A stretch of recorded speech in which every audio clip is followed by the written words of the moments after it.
अगर आप तुलसी जी को गमला में नहीं, आप आंगन में या मिट्टी में लगाए हो, तो आप एक दिन पहले इन्हें बहुत अच्छी तरह से पानी से धो करके साफ़ कर लें।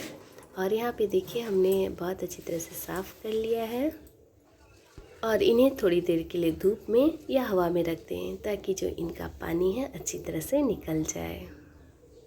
और पानी जब निकल जाए यानी सूख जाए, तब क्या करें कि थोड़े से गमले को भी डेकोरेट कर लें। मेरे पास ये कलर था तो मैं इसी से कर देती हूँ। आपके पास जो भी कलर हो उससे कलर करते हैं। और अगर आपके पास कोई कलर ना हो तो आप इन्हें आल्ता से या नेल पॉलिश से इसे कलर कर सकते हैं। और इसे अब क्या करें कि थोड़ी देर सूखने के लिए रख दें। और जहाँ आपको पूजा करना हो वहाँ अच्छी तरह से धो करके साफ़ कर लें और एक पीढ़ा पे अच्छा सा कपड़ा बिछा दें और इसके ऊपर रख दें कोई वुड रख दें। और यहाँ पे हम रख देंगे तुलसी जी का गमला। और यहाँ पे मैंने ईख को लिया है। ईख को क्या करेंगे, इस तरह से मंडप सजा दें। तो यहाँ पे मैं 5 ईख को इस तरह से मिट्टी में ही खस देती हूँ। ईख को क्या करें, थोड़े से छोटे टुकड़ों में काट लें और यहाँ पे इसके पत्तों के साथ ही मंडप को सजाएं। और यहाँ पे मैं गमला को थोड़े से और डेकोरेट कर देती हूँ। तो आल्ता ये है, आल्ता से थोड़ा सा गमले को और सजा देती हूँ, ताकि ये देखने में और भी खूबसूरत लगे। और यहाँ पे देखिए हमने 5 ईख को यहाँ पे मिट्टी में डाल दिया है। और यहाँ पे अपने हम कान्हा जी को बैठा देंगे, क्योंकि ये विष्णु भगवान है। विष्णु भगवान की शादी तुलसी जी से होती है, इसीलिए हम इनकी शादी तुलसी जी से करेंगे। और जहाँ पे आपने तुलसी जी को रखा है उसके आगे क्या करें, थोड़े से रंगोली बना लें। तो आप रंगोली से या फूल से या हल्दी से या आटा से, जैसे चाहें आप बहुत ही खूबसूरत रंगोली बना लें।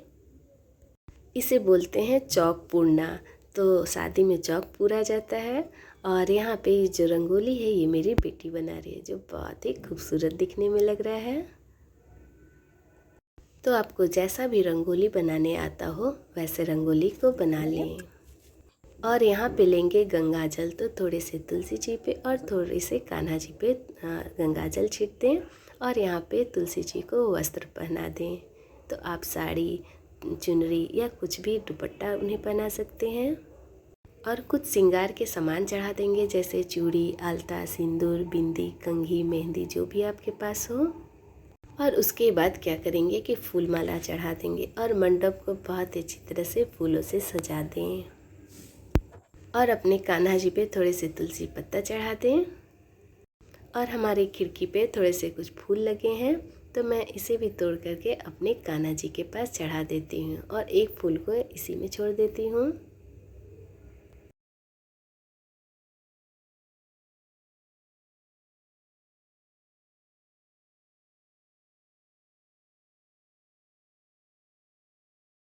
और क्या करेंगे कि फूलों को अच्छी तरह से मंडप पे सजाने के बाद क्या करें कि थोड़े से दूध लें और दूध को क्या करें कि तुलसी जी पे इस तरह से चढ़ा दें। ज़्यादा दूध को नहीं डालें। और ये ले सिंदूर। तो सिंदूर भी तुलसी जी के पौधों को चढ़ा दें। और तुलसी के पौधों को सिंदूर लगाने के बाद क्या करें कि कुछ पत्तों पे भी सिंदूर को इस तरह से लगा देंगे। तो आप चाहें 5 पत्ते, 11 पत्ते, 21 पत्ते, 51 पत्ते, जैसे चाहें पत्तों पे इस तरह से सिंदूर को लगा दें। और यहाँ पे देखिए हमने बहुत सारे पत्तों पे सिंदूर को इस तरह से लगा दिया है। जो हमारी तुलसी जी है बहुत ही प्यारी लग रही है। और तब क्या करें कि तुलसी जी के आंचल को लें, इसमें कुछ फल और मिठाई को डाल दें और अपने कान्हा जी पे कुछ फल और मिठाई को रख दें।